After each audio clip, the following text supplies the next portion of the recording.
Hello guys. Today I am going to review the ongoing series Paint with Love, starring Singto and Tae Darvid. When the teaser was released, I was so much excited for the series. I have always liked Tae Darvid and his pairing with a good actor Singto with a story based out of high school and college. I was all in for it. However, the series was not able to garner much attention, one factor being aired around the same time as Bad Buddy. Still, I also have mixed feelings towards the series. With 10 episodes already aired with last 2 episodes remaining, let's look at the good and the bad aspects of the series. One good thing about the series is seeing Singto and Tae Darvid. Though not a fan, I always thought Tae Darvid needed good roles. He is an eye candy and rightly so. The series showed him so many times on Boxers Only. He tried to act as a funny character, and to some extent he was able to make me laugh too. He still needs to work on his acting, nevertheless he looked attractive, and though sometimes annoying, he was still likable in the series. I wish that can be said about Singto too. He is a good actor and he acted well, but I think the directors tried too hard to make him an unlikable character, and rightly so. I haven't disliked the male lead this much since Arthur in Sotus and Kyan third in Theory of Love. But my problem is the chemistry. Maybe it is because of Bad Buddy, but the actors are good individually. However, once they are together they lack the chemistry. My other complaint is, I am still unsure what these two characters want. One of the weakest and little to no character development I have seen lately in any series. The other couple of Yoon and Yacht showed some spark in the initial episodes, but they suffer from minimal screen time. At this point they don't even look like a couple, yet by the last episode, the law of BL will make them a happy couple, as in the end everything has to fall into place, even though how messy it is till the second last episode.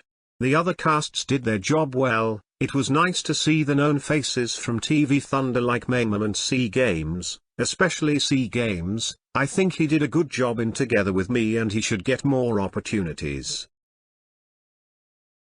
About the story, I think the story is simple and good. However, the screenwriters are doing a bad job. A lot of the things in story makes no sense. It looks like they are still living in 2017 to 2018 era and they are blowing up a minor issue which could be resolved by just a talk, but they are deliberately making the main leads and support leads not talk so that they can stretch the series till the 12th episode. The ambiguity regarding the relationship of Maze and his stepbrother Nueng was created just for the sake of the story. Initially they acted like ex-lovers, then in the middle of the series we found out they are those BL favorite unrelated stepbrothers, and now, they are being brothers.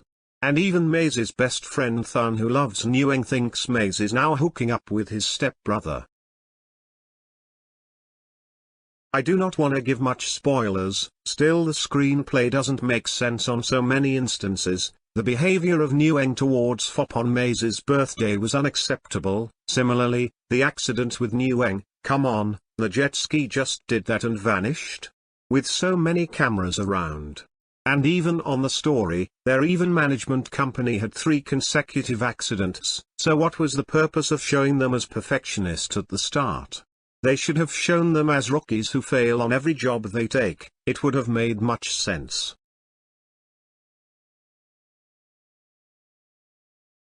Another thing I found absurd is the fight between the agents of Thun and Nung. Well, let's not talk about that, as it will be used again in 11th episode to stretch the story.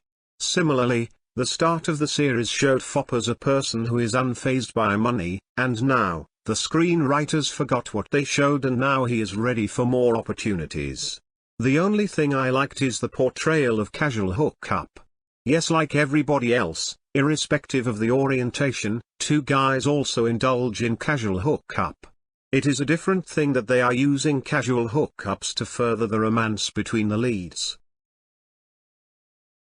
With just 2 episodes left now, and an extremely predictable ending, I am just watching it so that the series gets over.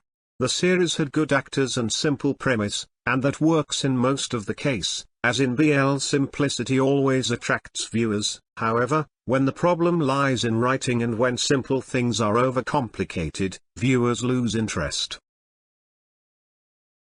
All in all, this is an okay series. I agree that not everyone holds the same view as mine, which would have been really popular in 2018, but in 2022, and after almost all the BL viewers have already experienced Bad Buddy, it will be an uphill battle for this series, as well as the future series like this to be relevant and hold the interest of audience.